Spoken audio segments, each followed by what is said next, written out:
தெறிக்கவிடும் காரம் நிறம் சுவையை தருகிறது. ஆச்சி மிளகாய் தூள் தெறிக்கவிடும் காரம் நிறம் சுவை. வரும் தேர்தலில் அமைச்சர் பிடிஆர் பழனிவேல் தியாகராஜன் போட்டியிட மாட்டார், அரசியலிலிருந்து விலகப் போகிறார் என்றெல்லாம் தகவல்கள் பரவிய நிலையில் அந்த விமர்சனங்களுக்கு முற்றுப்புள்ளி வைக்கும் விதமாக தேர்தல் பணியில் களம் இறங்கியிருக்கிறார் பிடிஆர் பழனிவேல் தியாகராஜன். இது குறித்து பெருஞ்செய்தியாக பார்க்கலாம்.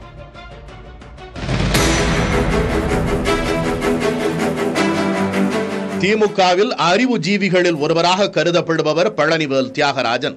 முன்னாள் அமைச்சர் பிடிஆர் பழனிவேல் ராஜனின் மகன், நீதி கட்சியின் தலைவராக இருந்த பிடி ராஜனின் பேரன் போன்ற அடையாளங்களுடன் வெளிநாட்டில் உயர்கல்வி கற்றவர். உலக புகழ்பெற்ற தனியார் வங்கிகளில் பணியாற்றியவர் போன்ற பெருமைகளுக்கும் சொந்தக்காரர். இதனால் 2016 தேர்தலில் திமுகவால் அவர் விரும்பி அரசியலுக்கு வரவழைக்கப்பட்டார். மதுரை மத்திய தொகுதியில் 2 முறை வென்றவர். ஓட்டுக்கு பணம் கொடுக்காமல் வென்ற எம்எல்ஏ என்று எதிர்கட்சியினராலும் போற்றப்பட்டார். 2021 நிதி அமைச்சராக பொறுப்பேற்ற தியாகராஜன் அரசின் தேவையற்ற செலவுகளை குறைத்து நிதி நிலையை மேம்படுத்தினார். அதிமுக ஆட்சியின் தவறான நிதி செயல்பாடுகளை வெள்ளை அறிக்கையாக வெளியிட்டார்.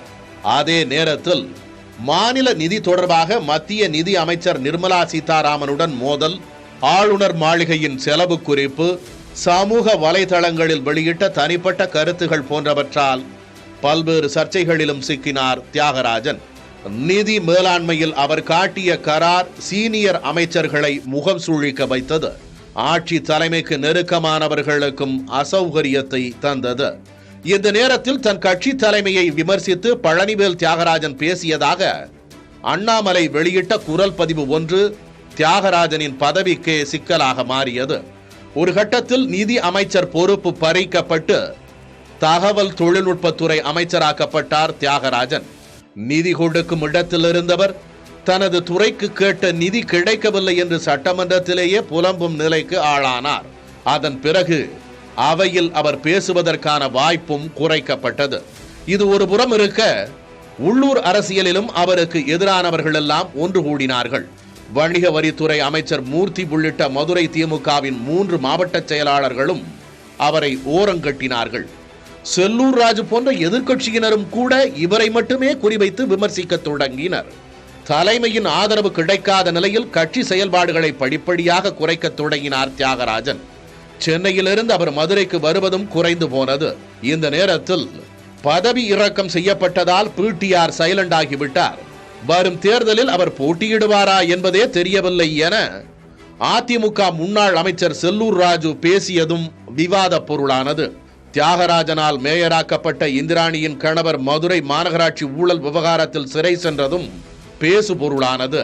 இப்படி தொடர்ந்து கடும் விமர்சனங்களை சந்தித்து வந்த பழனிவேல் தியாகராஜன் தற்போது அதற்கு பதிலடி கொடுக்கும் விதமாக களத்தில் இறங்கி இருக்கிறார். அதுவும் பழனிசாமி தேர்தல் சுற்றுப்பயணமாக மதுரைக்கு வந்திருக்கும் போதே தனது மதுரை மத்திய தொகுதியில் வீடு வீடாக சென்று மக்களின் குறைகளை கேட்டறிந்தார் பழனிவேல் தியாகராஜன்.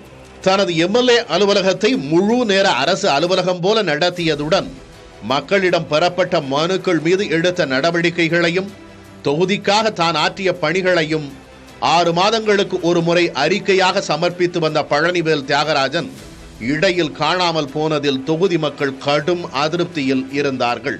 இப்போது அவர்களிடம் நற்பெயர் வாங்கும் எண்ணத்தோடு களமிறங்கி இருக்கிறார் பழனிவேல் தியாகராஜன். தியாகராஜனின் செயல்பாடு குறித்து அதிமுக பொதுச் செயலாளர் பழனிசாமி விமர்சிக்க கூடும் என்ற அச்சமே அவரது திடீர் சுறுசுறுப்புக்கு காரணம் என்கிறார்கள் அதிமுகவினர். திமுக எம்எல்ஏக்களில் இந்த முறை 3இல் 1 பகுதியினருக்கு மட்டுமே 2026 தேர்தலில் போட்டியிட வாய்ப்பு கிடைக்கும் என்கிறது திமுக வட்டாரம். அந்த 3இல் 1 பங்கு சிறந்த எம்எல்ஏக்கள் பட்டியலில் இடம்பெறவே பழனிவேல் தியாகராஜன் வேகம் காட்டுகிறார் என்கின்றது இன்னொரு தரப்பு. எது எப்படியோ மதுரை மத்திய தொகுதியில் தியாகராஜன் மீண்டும் போட்டியிடுவாரா என்பதே இப்போது மதுரை மக்களின் முக்கிய விவாத பொருளாக இருக்கிறது.